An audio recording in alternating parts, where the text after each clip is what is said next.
Hello everyone, welcome to my channel Candid Binglish.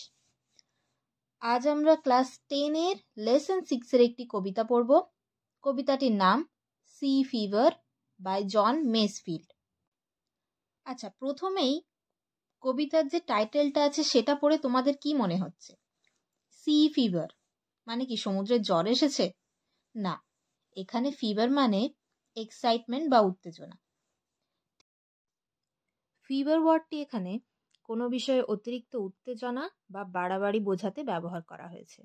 For example, fashion fever. Fashion fever বলতে fashion সংক্রান্ত উচ্চাকাঙ্ক্ষা বা উত্তেজনাকে বোঝায়। এখানে কবি সমুদ্র যাত্রার আশায় যে উত্তেজনা অনুভব করছেন সেটাকে তিনি ফিভারের সঙ্গে তুলনা করেছেন। তো চলো সময় নষ্ট না করে কবিতাটা শুরু করা যাক।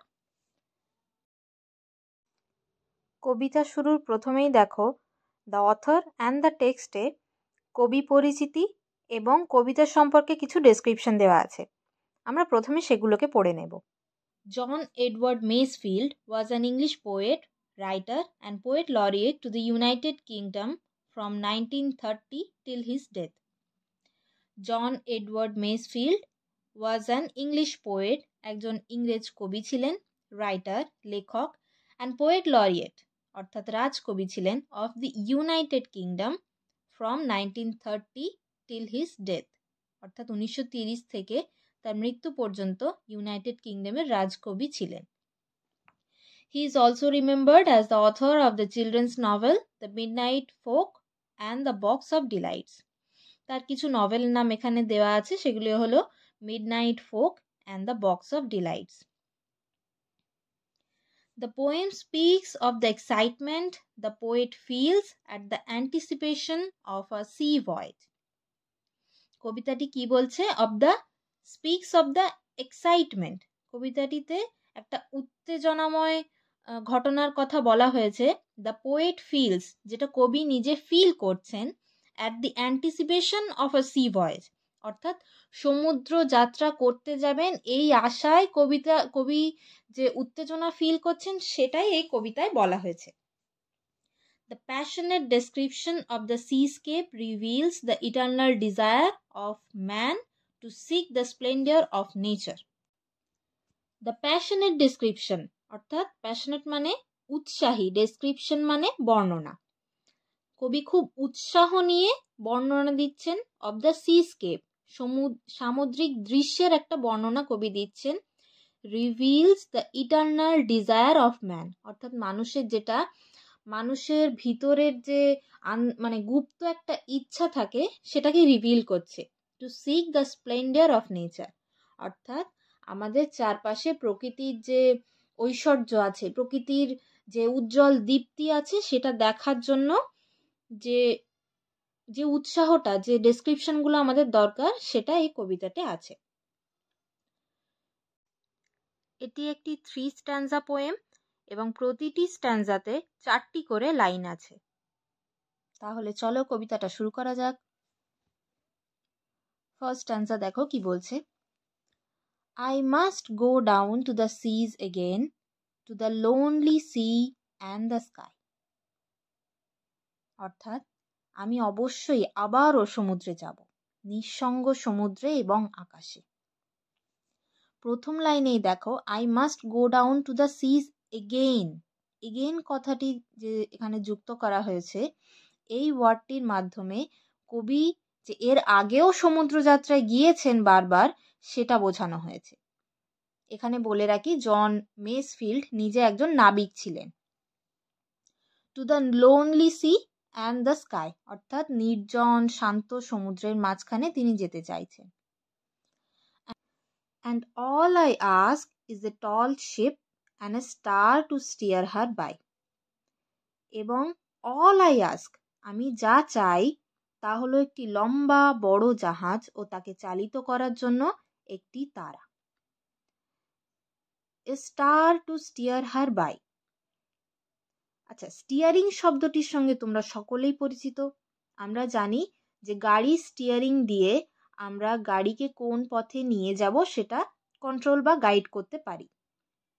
ঠিক তেমনই কবি চাইছেন এমন একটি তারা যেটি তার ওই শিপটাকে কোন পথে ঠিকভাবে নিয়ে গেলে তিনি নিজের গন্তব্যস্থলে পৌঁছাতে পারবেন, সেই তারা যেন তাদেরকে গাইড করে। তোমরা সকলেই জানো, আগে যখন কম্পাস আবিষ্কার হয়নি তখন সমুদ্রে নাবিকেরা সমুদ্রে পাড়ি দিয়ে ওই আকাশের তারা দেখে দিক নির্ণয় করতেন। রাতের সমুদ্রে বা সমুদ্রের মাঝখানে এসে পড়লে তো অন্য কোনো উপায়ে সমুদ্রের দিক নির্ণয় করা ঠিক ছিল না, মানে পারতেন না তারা। তখন তারা ওই আকাশে তারা দেখে জাহাজটিকে কোন পথে নিয়ে যেতে হবে সেটা ঠিক করতেন। লক্ষ্য করো, স্টিয়ার হার, এখানে কিন্তু জাহাজকে একটা ফিমেল হিসেবে গণ্য করা হয়েছে।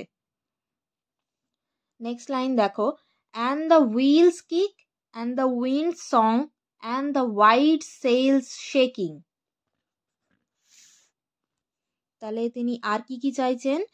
এবং চাকার ধাক্কা, বাতাসের গান এবং সাদা পালের কাঁপুনি। হুইলস কিক, জাহাজের তো কোনো চাকা থাকে না, তাহলে এখানে হুইলস কিক কেন বলা হয়েছে? এখানে হুইল বলতে স্টিয়ারিং হুইলকে বোঝানো হয়েছে। এবং হোয়াইট সেল শেকিং কেন? কারণ পালে যত বেশি হাওয়া লাগবে পাল জাহাজকে তত বেশি এগিয়ে যেতে সাহায্য করবে। অর্থাৎ তিনি চাইছেন যে জাহাজের হুইল এবং সেল দুটো মিলে জাহাজকে একটা ভালো গতি যেন দেয়, জাহাজটা যেন খুব তাড়াতাড়ি সমুদ্রে যাত্রা করতে পারে। লাস্ট লাইন দেখো, and a grey mist on the sea's face and a grey dawn breaking. এবং সমুদ্রের মুখের উপর ধূসর কুয়াশা এবং একটি ধূসর ভোর হওয়া। গ্রে মানে তোমরা জানো ধূসর। এখানে কিন্তু গ্রে শব্দটির মাধ্যমে সমুদ্রের একটা মিস্টিরিয়াস নেচারকে কবি এখানে তুলে ধরেছেন, বা তিনি বোঝাতে চেয়েছেন যে তিনি এই যাত্রাটা ভোরবেলা শুরু করতে চাইছেন, যে সময় সমুদ্রেতেও যেন কুয়াশা থাকে, এবং গ্রে ডন ব্রেকিং মানে সদ্য ভোরের শুরুতে তিনি যাত্রাটা শুরু করতে চাচ্ছেন। Grey mist and grey dawn দুটোই কিন্তু পোয়েটের longing for freedom and adventure এটাকে বোঝাতে চাইছেন। তিনি যে একটা স্বাধীনতা, একাকিত্ব এবং একটা খুব সুন্দর ঝুঁকিপূর্ণ একটা অ্যাডভেঞ্চার করতে চাইছেন, সেটা এই গ্রে শব্দটির মাধ্যমে তিনি বোঝাতে চাইছেন। আচ্ছা, সেকেন্ড স্ট্যান্সা দেখো, I must go down to the seas again for the call of the running tide. আমি অবশ্যই আবারও সমুদ্রে যাব, কিসের জন্য? চলমান ঢেউয়ের ডাকে। রানিং টাইড, এখানে টাইড বলতে ঢেউ বা জোয়ার দুটোকেই বোঝানো হয়। is a wild call and a clear call that may not be denied.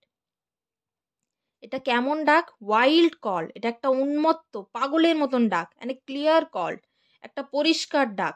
that may not be denied, যে ডাককে কোনোভাবেই উপেক্ষা করা যাবে না।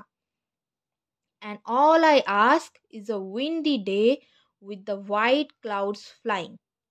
কবি আবার কি বলছেন দেখো, যে all I ask is a windy day, এবং আমি যা চাই তা হলো একটা উইন্ডি ডে, একটা বাতাসপূর্ণ দিন, with the white clouds flying, যেখানে সাদা মেঘেরা উড়ে বেড়াচ্ছে। and the flung spray and the blown spume and the sea gulls crying. Flung spray, সমুদ্র জলের যে ঝাপটা, নিক্ষিপ্ত ঝাপটা যেটা, সেটাকে বলা হয় স্প্রে, ফ্লাং স্প্রে। এক কথায় ফ্লাং স্প্রে হলো ফেনা ও জলের মিশ্রণ, যা জাহাজ চলাকালীন সমুদ্র নিক্ষিপ্ত করে। অ্যান্ড ব্লোন স্পিউম বা ফেনা একই জিনিস, যেটা বাতাসে উড়ে বেড়ানো, মানে সমুদ্রের ফেনা যেটা বাতাসে উড়ে বেড়ায়। অ্যান্ড সি গার্লস ক্রাইং, এবং সমুদ্রের যে শঙ্খ চিলের ডাক সেটা তিনি শুনতে চাইছেন। এই যে তিনি বর্ণনাগুলো দিয়েছেন, যে ফ্লাং স্প্রে, তারপর ব্লোন স্পিউম, ফ্যানা এবং সিগালস ক্রাইং, এই বর্ণনাগুলি যোগ করে কবি একটা সুন্দর সমুদ্রযাত্রার পরিবেশ তৈরি করেছেন এখানে। লাস্ট স্ট্যান্জা চলো, কবি আবারও কি বলছেন দেখো, I must go down to the seas again, to the vagrant gypsy life. আমি অবশ্যই আবারও সমুদ্রে যাব। ভ্যাগ্রেন্ট মানে হলো ভবঘুরে, অ্যান্ড গিপসি মানে হলো যাযাবর জীবন। তাহলে কবি আবার কোথায় যেতে চাইছেন? একটা ভবঘুরে যাযাবর জীবন তিনি পেতে চাইছেন সমুদ্র যাত্রার মাধ্যমে। To the gull's way and the whale's way where the winds like a whetted knife. To the gull's way, শঙ্খচিল জাতীয় সামুদ্রিক পাখির পথে, অ্যান্ড ওয়েলস ওয়ে, তিমিরা যে পথে যাচ্ছে সেই পথে, and where the winds like a whetted knife, এবং যেখানে বাতাস খুব ঠান্ডা তীক্ষ্ণ ছুরির মতো। তাহলে এই কথাগুলির মাধ্যমে আমরা কি বুঝতে পারছি? কবি কোথায় যেতে চাইছেন? কবি আসলে নর্থের দিকে যেতে চাইছেন, যেখানে সিগাল পাখিরা যাচ্ছে, যেখানে তিমিরা যাচ্ছে, যেখানে বাতাস খুব ঠান্ডা বরফের মতো গায়ে ফুটছে। তিনি আসলে নর্থের দিকে যেতে চাইছেন। And all I ask is a merry yarn from a laughing fellow rover. এবং আমি যা চাই তা হলো একটি মেরি ইয়ার্ন, সুন্দর আনন্দের গল্প। ইয়ার্ন মানে হলো টেল, গল্প। ফ্রম আ লাফিং ফেলো রোভার, কার থেকে? লাফিং ফেলো রোভার, আমার হাস্যময় সহকর্মী নাবিকের থেকে। And quiet sleep and a sweet dream when the long trik's over. আর কি চাইছেন কবি? দীর্ঘ সমুদ্রযাত্রা শেষ হলে তিনি একটি কোয়াইট স্লিপ, একটা শান্ত ঘুম, অ্যান্ড আ সুইট ড্রিম, এবং একটা খুব মিষ্টি স্বপ্ন তিনি দেখতে চাইছেন। In this poem the sea symbolises the speaker's love for freedom. দেখো, সমুদ্রের নির্জনতা এবং একাকিত্বের মাঝেও কিন্তু সমুদ্রের একটা ফ্রিডম বা স্বাধীনতা আছে। কবি নিজের জন্যও ঠিক একই রকমের একটা স্বাধীনতা চাইছেন। Constant motion of the ocean reflects the desire to go wherever the wind, the clouds, the water take him. কবি সমুদ্রের ওই ঢেউয়ের মাধ্যমে ভেসে ভেসে যেখানেই সমুদ্র তাকে নিয়ে যেতে চাইছে সেখানে যেতে চাইছেন।